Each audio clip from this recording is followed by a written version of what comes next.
Myself from the upcoming, lovely to speak to you today. Congratulations on this wonderful series. Can you tell us a little bit about how you got the inspiration for the story and came to make this project? Yeah, well, the story itself, it's hard to talk about because it's not really until the sixth episode that we know what the big idea is behind it all. And it's really been writing it as a question of writing it backwards and sort of finding layers and layers of mystery to put on top of it. The idea that I can't talk about too much is more of a sort of daydream philosophy that I've toyed with for a long time, not really in the sense of a story, just in the sense of a kind of fun idea. And then I just discovered the concept of the Devil's Hour, stumbled across it, went down a bit of an internet rabbit hole, freaked myself out a bit, and then, and sometimes you wake up in the middle of the night, you look at the time and it's a weird time, it's 2:22, it's 1:11, and thinking, oh no, now I'm going to wake up at that time, I'm really going to freak myself out. And then suddenly just this thing clicked and it was, well, what if someone always woke up at that time?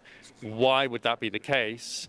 And then answering that question, I returned to this crazy idea I'd had, and sort of they clicked together very well, and the story was born from there. Can you tell us about the casting process? I mean, obviously you've got Peter, and how did you sort of come up with Peter? Did you have them in mind to start with, or did they kind of come to you as you wrote the script? I mean, I don't have anyone in mind when I'm writing pilots. I think you can see the characters, but they have sort of like pixelated faces, Then when I'd written 2 episodes, we started talking about casting more seriously, and Peter's name came up very early on, and he's agreed to do it quite early on, so it was nice writing the rest of the series and having him in mind. And you'll see that obviously in episodes 3 to 6, they're his episodes. We tease him in the first 2, so that was really, really lovely. And with Jess, I mean, Lucy was a really hard one to cast because it's such a complex character. You need such an intense performance, and she just immediately was Lucy. As soon as we saw her, we thought that's her. It wasn't just a great performance, she was the character. And somehow in my mind, that's how I'd always seen her as well. I thought, yes, that's the woman who's been in my head this whole time. And she didn't disappoint. And what do you hope viewers will take away from watching this series? From watching the whole series, I hope it makes people think on a kind of deeper level about existence. These are the kind of things I write about, the bigger ideas, the more philosophical ideas. I hope it gives them some hope about our capacity to overcome the darkness with love and light. And I hope it really entertains them and makes them geek out and freaks them out a little bit. So a lot of superstition has arisen. Obviously, like we know scientifically, it's probably to do with REM cycles and things like that. Most people go to bed at 11. But, the fun superstition is that this is a sort of cursed time. This is when the threshold between the world of the living and the world of the dead is at its thinnest. This is when weird things occur. It's when people are most likely to die, if they're going to die in their sleep. And it's when you're most likely to have nightmares. When I discovered that, it was specifically the time of 3:33. Coming across that, I became obsessed, as someone who's a little bit obsessed with numbers.